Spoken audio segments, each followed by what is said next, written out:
बोधगया के महाबोधि महावीर की मुक्ति को लेकर पूर्वी चंपारण में विशाल शांति मार्च और धरना का आयोजन किया गया। यह आंदोलन महाबोधि महावीर मुक्ति आंदोलन समिति पूर्वी चंपारण के बैनर तले आयोजित किया गया, जिसमें सैकड़ों की संख्या में बौद्ध अनुयायियों और सामाजिक कार्यकर्ताओं ने भाग लिया।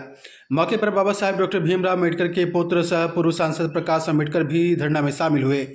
यह शांति मार्च नगर भवन से प्रारंभ होकर गांधी मैदान तक निकला, जहां धरना सभा का आयोजन किया गया।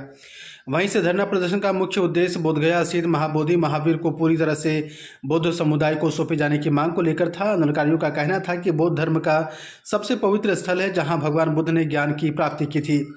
इस पवित्र स्थल की जिम्मेदारी सिर्फ बौद्ध समुदाय के पास होनी चाहिए। इस मौके पर बाबा साहेब डॉक्टर भीमराव अम्बेडकर के पुत्र प्रकाश अम्बेडकर ने मीडिया से बातचीत करते हुए केंद्र सरकार और बिहार सरकार पर जमकर निशाना साधा। प्रकाश अम्बेडकर ने कहा कि जो भी बुद्धिस्टिक कंट्री है जो बोधगया के मंदिर से जुड़ी है, उनकी भावनाओं का सम्मान किया जाना चाहिए।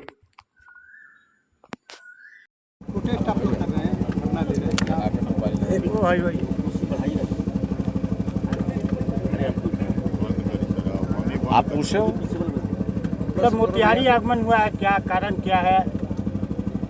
देखिए, एक तो बोधगया में भंते लोगों का जो है एक आंदोलन चल रहा है, साथ साथ कई संगठन है वो भी उनके साथ में हैं। उनकी मांग है कि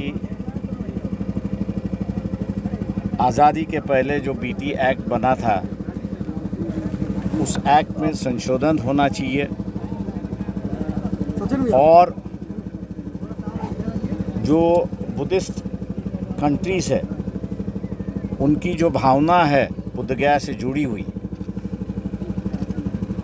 उस भावना की कदर होनी चाहिए और बोधगया की भूमि को वो अपनी भूमि मानते हैं, चाहे वो ताइवान हो, वियतनाम हो, थाईलैंड हो, इंडोनेशिया है, श्रीलंका है, म्यांमार है, ये जितनी भी कंट्रियां हैं ये अपने आप को बोधगया की भूमि जो है वो अपनी भूमि वहाँ पर मानते हैं। हम लोग जो है वो हमेशा जूझते हुए रहे हैं।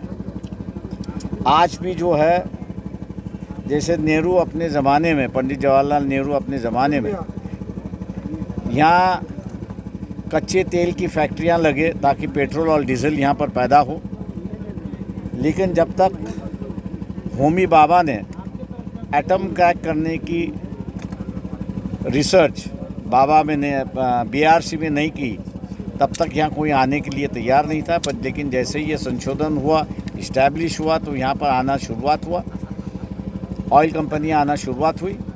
उसी तरह आज मैं मानता हूँ कि यहाँ पर भारत जो है वो कंडक्टर और सेमीकंडक्टर को खोज रहा है, ढूंढ रहा है और कई देशों को निमंत्रण कर रहा है कि भारत में आके आप इसको प्रोडक्शन कर लीजिए। सबसे बड़ा कंडक्टर और सेमीकंडक्टर प्रोडक्शन देश जो है वो ताइवान है और ताइवान ये एक बुद्धिस्ट कंट्री है, ऐसी एक परिस्थिति है। मैं मान के चलता हूँ कि यहाँ की भिक्षुओं की भावना और बाहर जो देश बैठे हुए हैं उनकी एक भावना जो है उसको लेके अगर केंद्र सरकार और राज्य सरकार दोनों मिलके BT एक्ट में संशोधन करती है और वहाँ के देशों के लोगों की भावनाओं को कानून के अंदर परिवर्तित करती है, तो मैं मान के चलता हूँ कि आसानी से जिस बातों को हम लोग लेके दुनिया भर में घूम रहे हैं बुद्ध की भूमि की वजह से, वो अपने आप ही यहाँ पे लाके फैक्ट्रियाँ शुरुआत करेंगे और अपनी जो कमियाँ हैं उस कमियाँ को दूर करेंगे। मैं ये मान के चलता हूँ कि इसको किसी भी तरीके से टकराव की परिस्थिति है ऐसा नहीं देखना चाहिए। ये एक बुद्ध की जो विचारधारा है वो देश भर और दुनिया भर में फैल चुके हैं, उनकी मानने वाली की संख्या ज़्यादा हो चुकी है। अब उनकी जो है वो भारत सरकार की ओर से कदर होना चाहिए, उनकी भावनाओं का एक आकार और एक रूप होना चाहिए, ऐसा मैं मान के चलता हूँ। तो उसी के सिलसिले में जो है वो बिहार आया हूँ। मैं चाहते क्या हैं? मैं ये चाहता हूँ कि उसमें संशोधन होना ज़रूरी है और ये दुनिया भर के जो देश है उनका इसमें आप किस रूप में परिवर्तित करते हैं और उनको किस ढंग से ये भूमि जो मन से वो कह रहे हैं कि अपनी लग रही है उसको एक स्वरूप कैसे आप दे सकते हो, उसका मेरे ख्याल से एक चर्चा होना ज़रूरी है और केंद्र सरकार ने इसको शुरुआत करना चाहिए, ऐसा मैं मांग करता हूँ। आरक्षण को लेकर बड़ा